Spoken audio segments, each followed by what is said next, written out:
UFC Fight Night, Lewis versus Nascimento. The UFC heads to St. Louis this weekend for pretty mediocre cards. Some interesting fighters here, though, for sure. Let's go ahead and break these fights down, starting out with J.J. Aldrich versus Veronica Hardy. Tough fight to call here. Aldrich is the more experienced fighter here. That being said, I really like Veronica Hardy's grappling in this matchup. I think that's going to be a really big weakness of J.J. Aldrich that she'll be able to take advantage of here.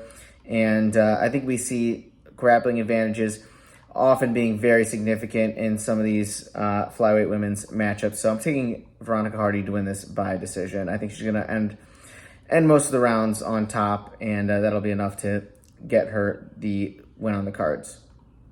Next up is a flyweight fight between Charles Johnson and Jake Hadley. Johnson is a hometown guy here. He's coming off of a win versus Azat Maksum, a really highly touted prospect from Kazakhstan. He got a much-needed win in that fight. He was coming off of 3 losses, and he definitely showed out in that fight when his back was against the wall. We saw him perform at a really high level. Hadley, on the other hand, is coming off of a loss to Cody Durden that he's looking to avenge. I really like Jake Hadley's game. I think he's really fast. He's got quick hands, and he can land. Before guys often have the time to react here. I'm going to lean Hadley in this one. I think he's the quicker guy out of these two. And we've seen Charles Johnson have some issues with his gas tank. And if it's coming down to the wire, I definitely see Jake Hadley winning that 3rd round. So Hadley by decision is the pick. Next up is a welterweight fight between Billy Ray Goff and Trey Waters. Goff is coming off of back-to-back KO wins, one in the Contender Series and another in his UFC debut versus Kinoshita. The guy is just relentless, just always moves forward. He can sort of get hurt at times, but the guy just does not quit. I really like his style. Trey Waters, on the other hand, is kind of on a different spectrum of fighter. He's a bit more passive. He looks to counterpunch, and he's absolutely massive. He's 6'5", kind of built similarly to Ruziboev, who we're going to be talking about a little later. Trey Waters is a guy, he lost to Gabriel Bonfim in his Contender Series, but he rebounded from that loss and got a win in an LFA title match. I went back and rewatched that LFA fight, though, and I saw there was definitely some red flags. He got taken down a few times by his opponent in that fight, and he also got rocked several times. And I think if he gets hurt versus Billy Goff, I think Goff's got kind of that killer instinct in him to get the finish here. So I'm taking Billy Goff as an underdog to win this one by KO. Next fight is Tabatha Ricci versus Tecia Pennington. Both these two fighters are coming off losses. To be honest, haven't seen too much of Tecia Pennington's fights, but Tabatha Ricci, she's got a pretty strong grappling. She's got that judo background to sort of rely on in this fight. Once again, I think the grappling is going to be the difference in a lot of these matchups, and Ricci is definitely going to have the edge there. She definitely has the easiest path to victory. Take Tecia down and keep her down. I'm taking Ricci by decision. Next fight is a lightweight matchup between Terrance McKinney and Esteban Ribovics. This fight's going to be fireworks. I think McKinney's kind of being underrated here. Ribovics really has not faced someone as explosive as Terrance McKinney in his career, you'd have to imagine. He's coming from Argentina, which is definitely one of the less developed countries in terms of MMA. We haven't seen too many guys come out of there, besides Ponzinibbio. You can't really sit down and name 10 guys from Argentina who've gone on and had successful UFC careers, but the guy's got a lot of potential. Ribovics lost the fight to Loic Radzhabov. He sort of blamed the loss on the weight cut, said he wasn't all the way there. That's not really going to cut it versus Terrance McKinney. I do think this fight isn't going to get her out of the first round here. I just like McKinney's explosiveness in this one. I think he gets a round 1 KO. But definitely someone is going down within 1.5 rounds here. Next fight up, we stay in the lightweight division for a fight between Chase Hooper and Viacheslav Borshchev. Borshchev, if you just look at boxing, he's got some of the cleanest hands in the division, no doubt. Really mixes up ripping to the body well among his other strikes. He's got a few body shot KOs under his belt, which you don't see too often. Chase Hooper, on the other hand, he's on a 2-fight win streak. I think he definitely shut a lot of people up versus Jordan Levitt when he submitted him there. Showed sort of levels in the grappling game. Borshchev really just has not taken the necessary leaps in his grappling ability, I think, to rely on in this matchup here. I think Chase Hooper is going to win this one by decision. I think he should be able to take down Borshchev with ease, and if he gets Borshchev down, I can see Borshchev panicking and getting submitted. Excuse me. Moving on, we have a heavyweight fight between Waldo Cortes-Acosta and Robelis Despaigne. This is a quick turnaround for Robelis. Guys just looks like the Hulk, massive human being, 6'7", 265. Probably has to cut a little weight to make heavyweight. He had that awesome debut in March. He beat up, who did he even beat up? It doesn't really matter who he beat up. No one of significance. Yeah, Josh Parisian. Parisian totally played into Robelis' hands there, sort of just rushing in and getting into like a frantic exchange with Robelis, which is probably the last thing you want to do against that guy. I'm not sure if Cortes-Acosta is going to be as willing to, have these wild exchanges. I kind of hope Cortes gets finished here because I've just had enough of his absolutely boring, uneventful fights, and I think Robelis is one of the more interesting heavyweight prospects we've seen. And so for that reason alone, we're taking Despaigne to win this one by KO. Next up is a featherweight matchup between Alex Caceres and Sean Woodson. Another hometown guy here in Sean Woodson. I don't know if anyone reps St. Louis as hard as Sean Woodson, since like Neo. Or is it Nelly? I think Nelly's the one from St. Louis. Regardless, this seems like a really tough matchup for Alex Caceres here. Caceres has been on a bit of a streak as of late. Had that head kick KO last year, but he's going to be giving up a lot of inches here versus Sean Woodson, a guy who's already has a long reach, and I just don't know if Caceres has the tools necessary to sort of get past the reach of Sean Woodson. Woodson isn't going to overextend himself too much. He's a super tough guy to take down. He's got those long legs. I just don't really see it from Caceres here. I think there's too much stuff to try and figure out from Sean Woodson, and all Sean Woodson kind of has to do is throw that jab out there and, just keep on throwing that jab out, and I don't know if Caceres will really have an answer for it. So Woodson by decision is the pick there.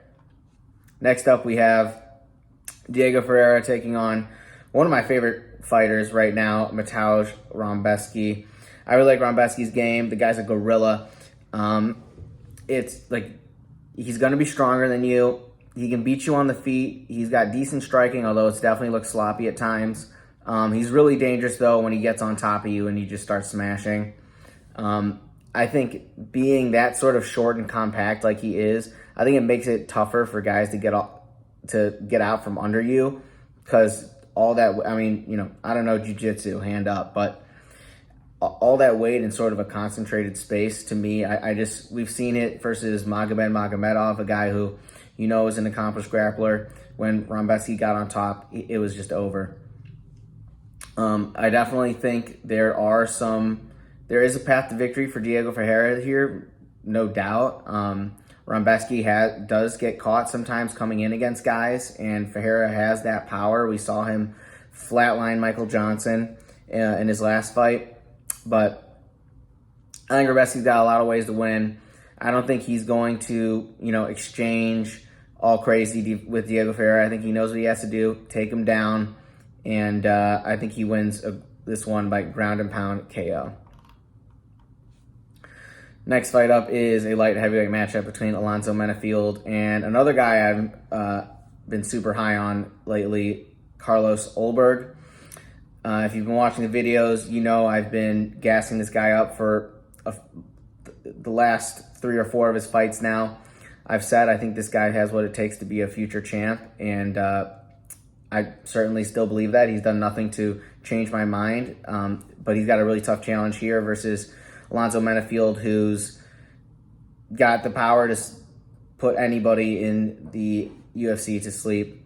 Menifield is coming off of a win versus Dustin Jacoby, where, Jacoby was doing what he does. He was landing the more volume of strikes, definitely having a lot of success, but all it took was one shot from Menifield to change everything, and he ended up getting, I think it was a round 3 KO.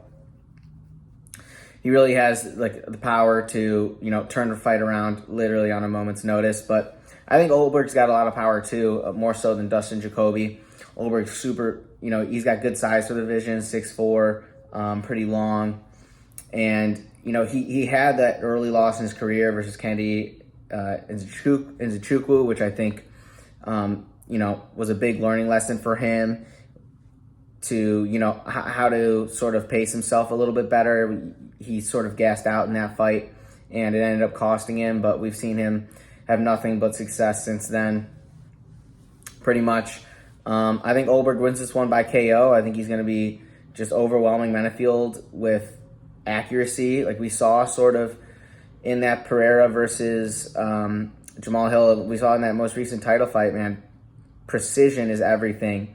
I didn't see a lot of people talking about how Jamal Hill sort of, they said, he wasn't really ready, but the guy swung first. Ferreira was just the more accurate guy, and that's all it takes really when you have guys this big. So we're siding with accuracy here, and I'm taking Ulberg to win by KO.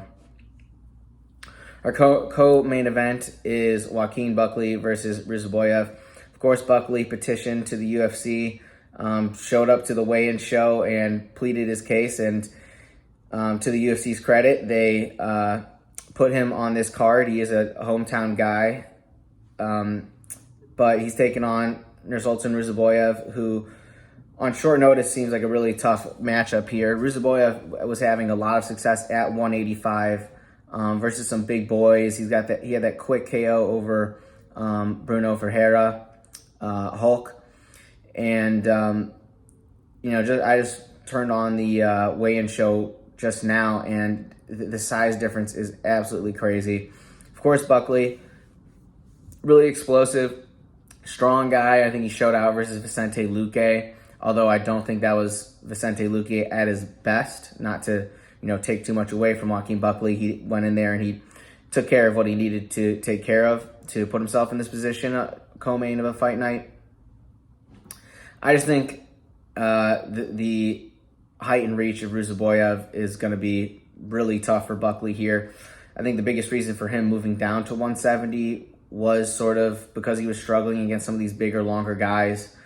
And here comes Ruziboev, who's 6'5", and sleeping guys at 185. So Ruziboev by KO is going to be the pick. And yeah, I don't know. It's just it's a really tough one. If Buckley can, I think, take it to the ground, he can make things interesting. But, dude, I don't know if he can even reach Ruziboev's chin, to be totally honest. So, you never know. Really excited for that fight. Should be a really fast-paced action matchup there.